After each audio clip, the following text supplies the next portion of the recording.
بسم الله الرحمن الرحيم. أما بعد فأعوذ بالله السميع العليم من الشيطان الرجيم. بسم الله الرحمن الرحيم. إنا أعطيناك الكوثر فصل لربك وانحر إن شانئك هو الأبتر. وقال النبي صلى الله عليه وسلم: ما من أيام العمل الصالح فيهن أحب إلى الله من هذه الأيام، أو كما قال عليه الصلاة والسلام. عزت مندو محترم مسلمانان و اوریدونکو اوقاتو کې بعضی اوقات او وختونه داسې دي چې هغې له الله عزت ورکړی په نسبت د عام اوقاتو باندې. په اشخاصو کې بعضی اشخاص داسې دي بندگان چې الله له عزت ورکړی په نسبت د بعضو باندې. په مکاناتو کې بعضی مکاناتو له الله عزت ورکړی په نورو باندې. مثال په طور باندې په ټوله دنیا کې بهترین ځایونه حرمین دي، مکه، مدینه. دارنګې عام مساجد چې د الله کورونه دي، د الله نبی احب البلاد الى الله مساجدها، د الله ته محبوب ځایونه دي په عامو ځایونو کې. په اشخاصو کې انبیاء علیهم السلام، صحابه کرام، داسې تابعین، تبع تابعین، دا بهترین بندگان دي په نسبت د عام بندگانو. د په اوقاتو کې بعضې اوقات داسې دي چې الله له عزت ورکړی. مثلا په هفته کې یوم الجمعه، د جمعې ورځې د الله یو مقام ورکړی. دارنګې په کال کې هغه یوم العیدین، د واړه او د غټ اختر ورځو ته الله پاک عزت ورکړی. په میاشتو کې هغه شهر رمضان، د رمضان المبارک میاشت له الله عزت ورکړی. دارنګې عام ورځو کې په ټول کال کې 10 ورځې د ذوالحجې چې دا د دې پیر یا منګل ورځې نه خوا شروع کېږي، دا په دې ټول کال کې افضلې ورځې دي. نبی صلی الله علیه وسلم فرمایلی دي: ما من ایام العمل الصالح فیهن احب الى الله من هذه الايام العشر. وی داسې ورځې نشته دی چې الله ته به عمل ډېر محبوب وي ما سوا د دې 10 ورځو د ذوالحجې نه. چا تپوس وکړه چې د الله رسوله ولل جهاد فی سبیل الله، یو سړی جهاد کې دی، د الله لار کې دی، نو د هغه سړي نه په دې ورځو کې عمل ډیر ثواب او فضیلت لري. د الله نبی فرمای: ولل جهاد فی سبیل الله الا رجل خرج بنفسه وماله فلم يرجع من ذلك بشيء. وی د جهاد فی سبیل الله نم په دې ورځو کې عمل زیات ثواب لري، مګر هغه مجاهد د درجه به اوچته ده چې خپل مال او سورلۍ دواړو سره د الله په لار کې شهید شو. دا به ډېر لوی مقام لري. دا حدیث مبارک دلیل دی چې په دې عشره کې الله پاک ته عمل زیات محبوب دی په نسبت د عام ورځو. نو موږ ته ترغیب راکوي د الله نبی صلی الله علیه وسلم چې په دې عشره کې عملونه زیات وکړئ. روژې ونیسئ، نفلي دعاګانې وغواړئ د الله نه، استغفار وغواړئ، ښایسته ښایسته بندګانې وکړئ د الله، عام بندګانې. بعضې خاص اعمال هم په دې ورځو کې شته. دې د وجې نه د دې ورځو فضایل ځکه ډېر دي. په دې ورځو کې یوم العرفه ده د عرفې ورځ ده چې د هغې وضاحت انشاءالله وروسته کېږي دارنګې په دې ورځو کې یوم النحر د لوی اختر ورځ راځي چې دا یو ډېر لوی هغه فضیلت والا ورځ ده په دې ورځو کې اضحیه قرباني کوله چې دا یو ډېر لوی عمل دی د دې ورځو متعلقه بعضې هغه غټ غټ احکام په دې غرض باندې بیانېږي الله پاک موږ او تاسې له د عمل کولو توفیق راکړي نو یو مسله د قربانۍ ده مخکې نه لږ شی د دې هغه ترغیب او تشویق چې زموږ او ستاسې شوق او رغبت پیدا شي په قربانۍ کې یو خو الله رب العالمین ته د بندگانو د اخلاص خوښ د اخلاص په دې خبره ځان پوهه که الله رب العالمین ته د دې قربانۍ د غوښو نه نه کومه غوښه وررسېږي نه کومه وینه وررسېږي نه کوم بل یو شی وررسېږي لن ینال الله لحومها ولا دماءها ولکن ینالها التقوی منکم الله وایي د دې قربانیانو وینې او غوښې ماله څه فایده نه راکوي لیکن ستاسو اخلاص چې دی هغه ماته رارسېږي څه مقصد دی یعنې د الله په نامه باندې یو سړی 100,000 روپۍ راوالي یو 50,000 روپۍ راوالي یو حیوان راوالي او خالص د الله په نامه باندې خالص د الله دپاره حلال کړي نو دا قرباني کول مال لګول دا وینه تویول په دې ټولو کې خالص د الله رضا نیت وي الله ته دا شی خوښ دی دې د وجې نه یهود نصواره یا بعضې غلطه نظر او فکر والا خلک وایي چې دا دومره پیسې په قربانو لګول دا خو اسراف دی ډېر غریبانان شته دی دا د هغوی له ورکړي صدقه دې وکړي نظم عزتمندو دا د الله حکم دی او د الله حکم باندې چې مال لګېږي په هغې کې اسراف نشته په هغې کې اجر وي خو قربانۍ کې به یو مخکې نه نیت برابر لري چې خالص د الله رضا وي دا خبره ضروري ځکه ده چې ډېر کله د انسان زړه کې مرض پیدا کوي شیطان خاص کر پښتانه هغه دې باب کې ډېر کمزوري 2 او 3 قربانیانې راویلي ودرولي چې یاره عام قوم کې د عزیزان ووایي چې ګوره دا یوې ځان له راوستې ده دا یوې مور او پلار له او دا یوې چې دی نو د الله په نامه ګوره ورکړې په دې اړه کې وله شیطان ظالمه غریا پیدا کوي چې یاره زه خو همداسې څوک یمه چې ما خو 3 او 4 قربانیانې وکړې حال دا دی چې الله ته هغه عمل قبول دی چې به یې کې اخلاص وو صرف او صرف د الله دپاره د اخلاص د عمل فایده دا ده چې ته یو عمل پټ کې الله پاک هغه راکاره کوي یو سړی تهجد پټ کوي پټه یا یو سړی صدقه پټه کوي پټه د عامو خلکو وړونه کې هسې الله چې دا سړی تهجد ګزاره دی دا سړی مال لګونکی دی دا سړی داسې عمل کوونکی د خلکو وړونه کې هسې الله چې وایي د پلانکي سره مې ډېر محبت دی لکه ولې وایي یاره دا ډېر نیک انسان دی داسې تهجد ګزاره معلومیږي داسې هغه خلکو وړونه کې الله خپل اچوي یو پیغمبر ته الله حکم وکړ چې مخې له کوم شی درشي نو هغه به وخوري بیا چې بل شی درغی هغه به ځمکه کې خاښ کړي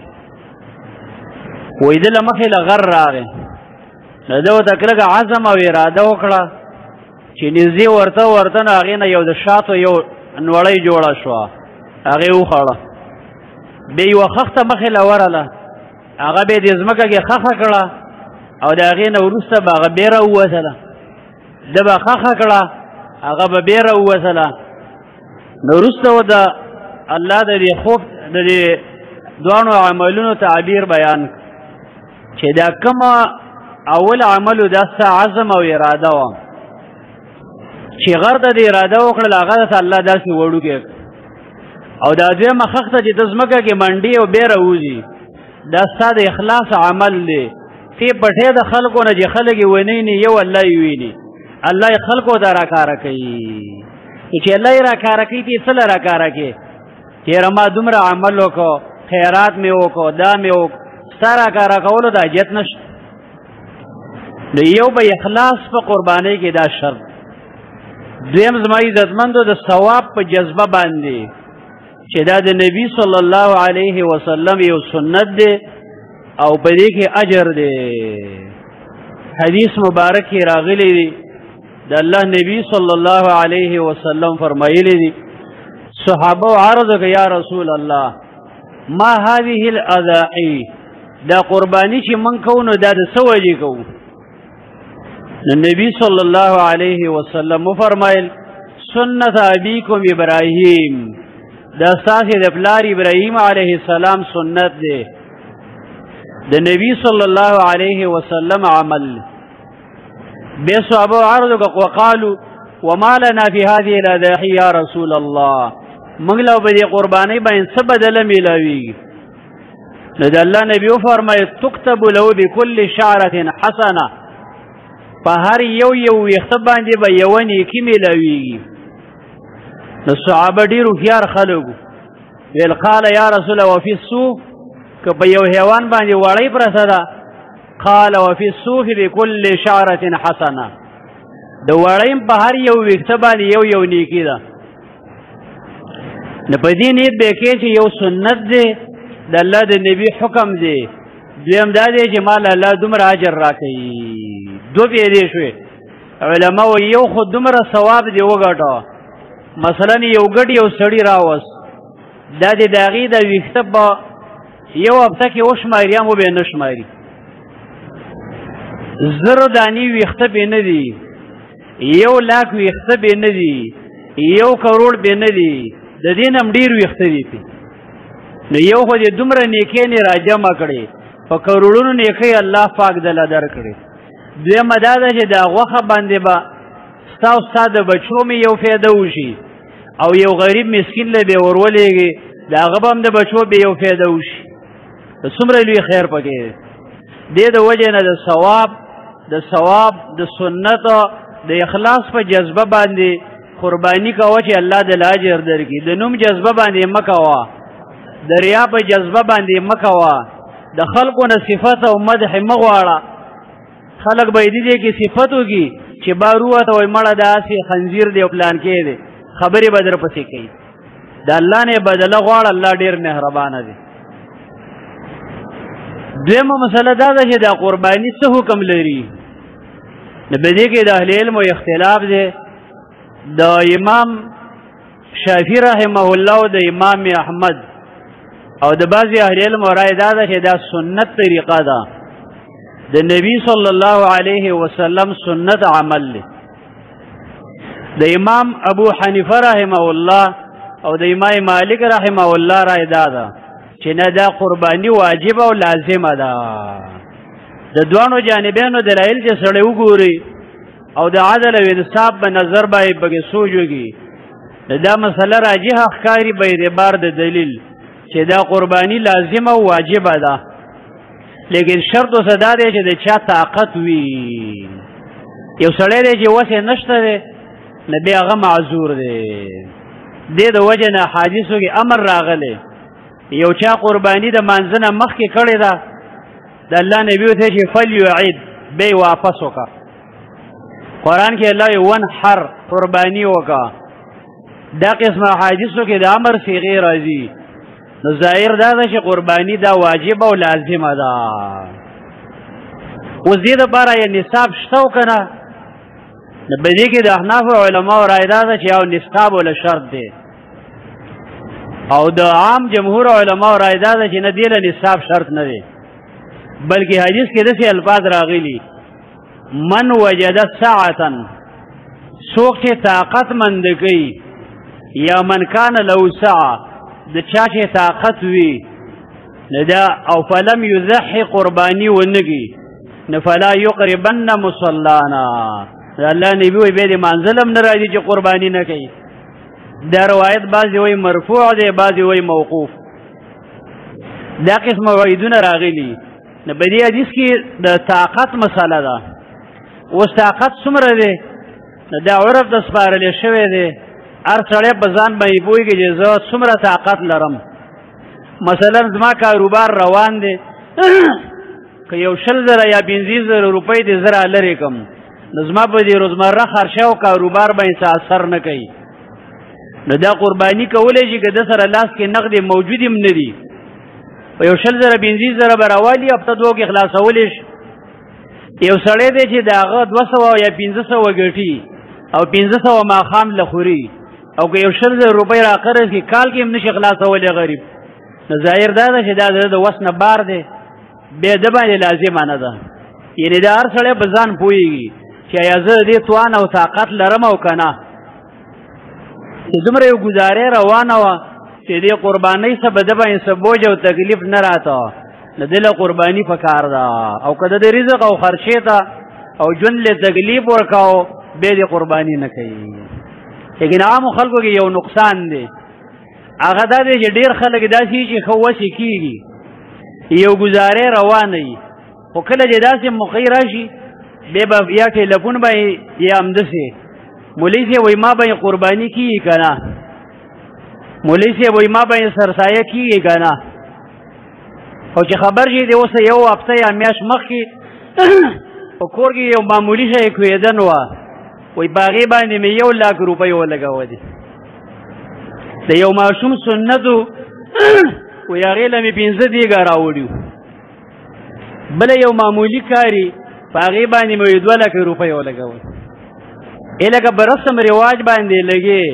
او د یو 100,000 روپو ټایم چې راشي نو دا وایي ما باندې قرباني کېږي که نه. یو کس داسې و چې ښه ګزارې هم جوړه وه وایي مولوي صاحب ما باندې قرباني کېږي که نه نو ما ورته ویل چې د قربانۍ په ځای که تا سړی ذبح کړي په دې باندې هم کېږي د الله بنده باندې پکار دی چې تا قرباني کړي. دې وخت هیله د دې مسلې له راشي په یو 100,000 روپۍ راواله د الله په نامه باندې ولګوه او الله پاک ډېرې خزانې دې خلاصې به کېدله مګر هله چې ته بیخي داسې یې چې وس یې نه کېږي نو بیا لا یکلف الله نفسا الا وسعها. درېیمه مسله هغه دا ده چې قربانۍ کې به کوم حیوان سړی ذبح کوي نو د عام اهل علم رایې دا ده چې بهیمة الانعام هغه حیوانات چې خوراک کوي او بېرته یې راګرځوي چې د هغې تفصیل علماو کړی دی اوښو یا غوا یا ګډه یا چیلې وغیره او کوم چې ځنګلي حیوانات دي نو هغه ترې مستثنا دي په دې حیواناتو باندې قرباني. ابن حزم رحم الله بعض ویلي چې نه په چرګ وغیره یې د دې نه په کتب باندې هم کېږي خو د هغه قول په اعتبار د دلیل څخه کمزوری دی. نه په اوښ باندې قرباني زموږ دین کې راغلی په غوا باندې راغلی ده په ګډه چیلي باندې به دې قرباني ثابته ده. اوس پاتې شو له میښه د زما عزتمندو د میښې حکم اهل علم وایي دا دی چې دا جاموس نوع من البقر دا د غوا یو قسم دی. غواګانو کې مختلف قسمونه دي لکه څنګه چې په اوښانو کې دا عربي دی او دا فلان کې دا فلان کې نو میښه چې کوم دی یو خو دا د غواګانو یو قسم دی. دویم بهیمة الانعام کې دی. دریم 4 روایتونه یا 3 دی باب کې راغلي اجماع د صحابو باندې د هغې نه زکات هر شی ورکړی شوی نو دا د هغې په حکم کې داخله ده. بعضې خلک اعتراض کوي وایي قرآن حدیث کې میښه کوم ځای کې راغلي نو موږ وایو چې قرآن حدیث کې دا میښه ثابته نه شوه نو تاسو چې دا د میښې غوښه خورئ او یا یې استعمالوئ تاسو د کوم ځای نه معلومه کړه. که تاسو یې وایئ چې موږ خپله یو امام یا یو عالم د ځان نه رایستلې ده نو د ځان نه شی حلالول او حرامول دا خو ناروا دي. که تاسو یې وایئ چې نه د قرآن حدیث نه یې رایستلې ده نو بېرته زموږ خبرې لرالی قرآن حدیث کې ده. دې د وجې نه زما عزتمندو دا د غوا په قسم کې داخله ده په هغې باندې همداسې قرباني کېږي لکه څنګه چې په غوا باندې کېږي. بیا په اوښ باره کې احادیث کې راغلي دي د نبي صلی الله علیه وسلم روایت دی صحابه وایي موږ چې یو کنا نشترکو فی الابل 10 په اوښ کې به لسو کسانو پورې موږ شریکېدو وفي البقر 7 او په غوا کې به 7 کسان شریکېدو او ګډ او چیلې هغه یو کس دپاره نو یو اوښ دی چې یو سړي واغسته یوازې قرباني کوي 2 کسه 3 4 اخري حد یې دا دی چې 10 کسانو پورې یو غوا ده سنډا دی یا غویا دی چا واخسته یو قسم به کولی شي به 2 3 5 د 7 پورې بله مسله عوامو کې مشهوره ده وایي تاک کسان به شریکېږي او جفت نه دا مثلا په لحاظ د دلیل څخه غلطه ده جفت هم شریکېدی شي او تاک هم شریکېدی شي بعضې وایي چې زنانه قربانۍ کې ځان سره نه شریکولی نه زنانه هم شریکېدی شي او سړی هم شریکېدی شي زنانه هم چاړه راښکلی شي او سړی هم راښکلی شي دا هېڅ قسمه مسله پکې نشته لیکن صرف د 2 کسانو نه وایي ځان ساته یو هغه کس چې هغه عقیدې نه مشرک دی تینې چې قبر ته هم سجده کوي غیر الله ته هم کوي نو دا عقیده داسې ده چې دا مخلوق باندې عقیده ده او ستا په خالق ده نو ستا او د ده د عقیده جدا ده د ده نه ځان ساته دویم یو ښکاره رامخور دی چې د هغه کاروباره یا د هغه لینډ دینه دا ښکاره حرام دی نو ده سره مه کوه ځکه د ده د حمال هم چې دی دا هم برباد دی د ستا قربانۍ ته نقصان ونه رسوي حرامخور سړی دی ښکاره یا مشرک دی د عقیدې نه نو د ده سره د قربانۍ نه ځان ساته بل عام مسلمان مؤمن ګناهګار دی نیمګړی دی یو نقصان پکې دی هغه څه قرباني په اتفاق څه کېږي دې د وجې نه زما عزتمندو قربانۍ ته د اخلاص نیت کوه دنیا دا پیسې دي الله یې دله درکوي الله قادر دی چې بېرته دا پیسې د نه واملي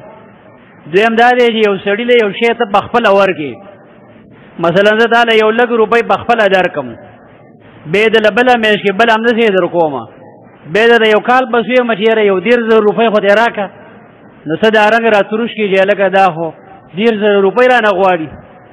لکه دا میاشت به مې یو لکه او 2 لکه در کومه اوس خالي 1,000 روپۍ غواړم هغه نه راکړي دغه مثال دی چې دا پیسې موږ له یو ذات راکوي چې الله دی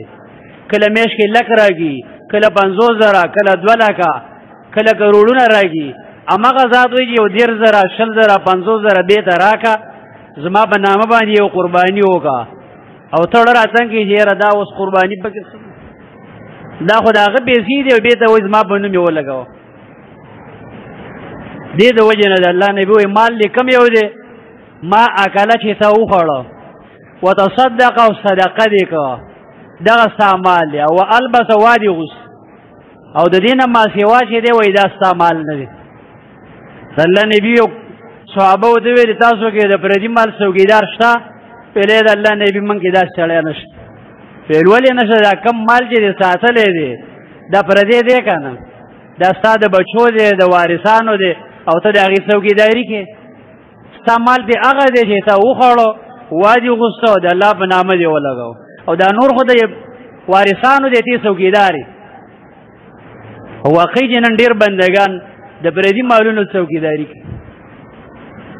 نو زما مقصد دا دی چې د قربانۍ ورځې دي ښایسته مال اخیستل اخلاص د الله په نامه لګول د دنیا د ژوند د کال پس بیا دا قرباني راځي کېدای شي کال پس موږ په قبر کې پراته یي کال پس موږ دنیا کې نه یي داسې خلک د خبر را نوږدېږي دې روژې کې داسې ښایسته ښایسته نوجوانان ښایسته ښایسته زلمي ښایسته ښایسته علما داسې دینداره او باوقاره زنانه د دې روژې په هغه اوله حصه کې ژوندی وي او د روژې اخره چې راتله غریبانان اجرې ته رسېدلي د چا وروره د چا بیبي د چا مور د چا پلار که دا ټوله دنیا دا ورکړي زما دا ورور یا پلار را واپس کړه هغه نه را واپس کېږي نو کېدای شي چې بله د اختر ورځ راځي د قربانۍ موږ هر یو شی دلته پاتې او موږ بیا اجرې طرف ته بوتلي خو دا خبرې زموږ ذهن کې نه راځي موږ وایو چې یاره بس پیسې به وي دنیا به وي خواهشات به وي او موږ به یو همیشه به ژوندي کله کله اجرې له دا بعضې خلک چې لاړ شي نو فکر یې دی چې یاره دا خو دې سړي سره راغلی یم او زما خو چېرته د مرګ لا خیال کې هم نه راځي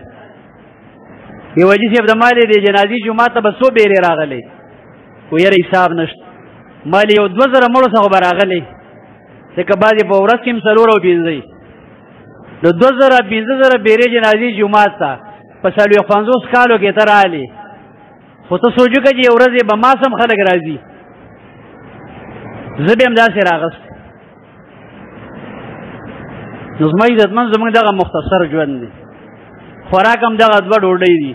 یو سړي 2000 روپۍ ګټلې خوشحاله و بله ورځ چې راغی 200 ګټلې وې خفه ویل ولې ویل مړه 200 روپۍ مې ګټ هغه ویل پرون دې څو ډوډۍ خوړلې ویل 2 ویل نن ویل 2 ویل څه لخه بګېږي به 200 کې هم در باندې الله 2 خوري او په 200 کې هغه رزق چې الله دا خېټه انسان له ورکړې بې دا سر بیخې دی بې دا خولې او لار جوړه کړې ده نو دې سره الله رزق د ده لیکلی چې دا پلانکې رزق او په دې ځای کې خوري د ده به ګمان هم نه دا به بل ملک د لاړ شي هلته بیا د ده رزق لیکل شوی داسې ده بس یو کس ویلې زه نن رزق نه خورم مګر الله یې راله به دې خوله کې راکیالی خورم هغه ماښامه پورې غریب ګرځېده ډوډۍ نه میلاوېده چې داسې یو کس غله را روان یو کور یې والی و چې دا یې ولیده د یو بل د وایي چې هلکه دې سودا کې خو دې کور خلکو چرګان او میان هم سره کړي دي دا لاول نه خورو دا یو دی چې نه مې خوره چې د زار بګې نه وي ښه نو وایي څه پې وکړو وایي لاول به بل چا به یې ټیسټ کړو نو دا ځوان را روان دی دا خو سار نه وږی دی محموده وایي بې دې موده ده ته ویل داسې هلکه ډوډۍ وخوره ویل نه خورم بیا ودې ویل وتړی وله لاسونه دا یې نه خوري د پلار بیا هم خوري لاسونه یې وله وتړله خوله واده کړه دا شرک بوټي ور منډل هغه چې وخوړله په خنداش ویل هلکه ولې خاندې وجه بې ودېل بس ویل خاندم به دې چې الله پاک داسې ذات دی چې ما دې زه ډوډۍ نه خورم دې خوله کې یې راکړي الله راله دې خوله کې یې راکړل هغله حیران شو لکه موږ یې پټوو او دلې دې خولې له الله راوړي داسې ذات ان الله هو الرزاق ذو القوة المتين والله خير الرازقين الله وعده کړی دا اے مؤمنه حرامو دړه مخه کوه خیانت دړه مخه کوه بل چې الله بیسي ورکړي هغه دړه مه رپوه وارخطا کېږه مه خپل ورور ته عزیز ته رشته دار ته حسد مه کوه هغه له الله ورکړی دی هغې کې د هغه خیر دی تا له الله لږه درکړي په دې کې ستا خیر دی حرامو نه ځان ساته خیانت نه ځان ساته نو زما عزتمندو د الله په نامه یې ښایسته مال ښایسته قرباني دا پکار ده بله مسله چې مهمه وه پاتې شو چې انشاءالله بله جمعه کې بیانېږي چې د هغې صرف هغه خلاصه دا ده چې قربانۍ کې به هغه حیوان اخلي چې د هغه غاښونه راوځي د پوی غاښونه یې وځي او نور راختلي د بعضې علماو رای دا ده چې نه 2 کالې بوره شوي که غاښونه یې او که نه حدیث کې لا تصبح الا مسنه قرباني کوئ مسنه احناف علما وایي چې سنې نه ماخوذ دی چې 2 کالې بوره شوي که غاښونه یې او که نه نور علما وایي چې نه دا د اسنان نه راغستلی شوی ما نبت له اسنان چې غاښونه یې راختلي نو په دې کې عام اهل علم دې طرف د ډېر دلایل بیان کړي چې کوم حیوان غاښونه نه راوځي که دا 3 کالې او که د 4 وي د دې باندې د قربانۍ نه ځان ساته او د کوم حیوان چې غاښونه راوځي دي که هغه د 2 کال نه کم دی او که زیات دی په دې باندې قرباني کوه او نور بعضې چې غوږ او د هغې متعلقات انشاءالله بله جمعه کې بیانېږي خو د غاښونو له اهتمام پکې ډېر زیات مهم او ضروري دی دې کوشش کوه رو حیوان چې کوم ځای کنډم یا عیبجن نه وي الله دې موږ او تاسې له د اخلاص سره د قربانۍ توفیق راکړي الله دې موږ نه خپل دربار کې قبول او منظور کړي او الله دې بدلی دنیا او آخرت کې راکړي اقول قولي هذا استغفر الله لي ولسائر المؤمنين